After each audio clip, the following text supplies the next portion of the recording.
আচ্ছা, আমার মতন কি তোমাদেরও এটা হয় যে আগের থেকে প্রচণ্ড রিল্যাক্সে বসে আছি, মেকআপটা শুরু করলাম তখনই দেখা গেল একদমই টাইম নেই হাতে। আমি জানি না কেন এটা আমার সাথে সবসময় হয়, আগের থেকে প্রচণ্ড রিল্যাক্সে বসে থাকি, যখনই মেকআপ শুরু করলাম টাইম আপ। ওকে, বাইরে তো একটু গরমই আছে, সো টোনার নয়, ডাইরেক্ট ময়শ্চারাইজার। আর এই আংটিটা আমার এই আঙুলে ভালো লাগছে না, এটাকে খুলবো এখন আমি।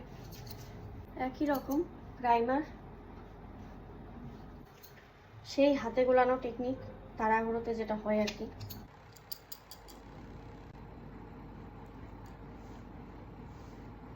ডার্ক লাগছে। ফাউন্ডেশনের ন্যাচারাল গ্লো চাইলে ফাউন্ডেশন অ্যাপ্লাই করার পরে ব্লেন্ডারটাকে সবসময় মুছে মুছে অ্যাপ্লাই করবে, তাহলে এক্সেস প্রোডাক্ট তোমার মুখ থেকে সরে যাবে, স্কিনটা ফ্ললেস লাগবে। এগেইন সেই একই রকম পাউডার, যাতে কোনো স্টেইন না বসে। আজকে শুধু কন্ট্রোলিং, ব্লাশার নয়, যেহেতু আমি মেকআপটাকে একটু নিউডের মধ্যে রাখতে চাইছি।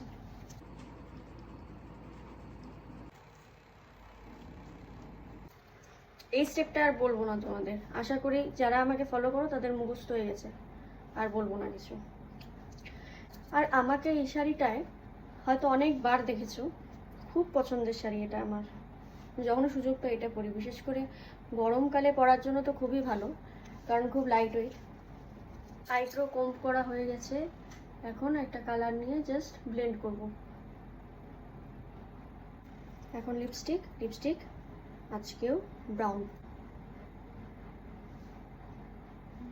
ওকে, ফাইনালি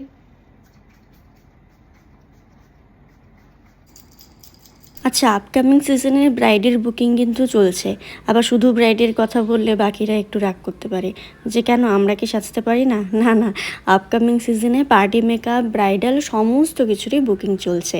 যারা চাইছো নিজেদের স্পেশাল দিনে নিজেদের সুন্দর করে সাজাতে, তারা আমার সাথে কন্ট্যাক্ট করতে পারো, আমি নাম্বার দিয়ে দেবো। আর সাজটা কেমন লাগছে জানাতে কিন্তু একদম ভুলবে না। চলো, টাটা।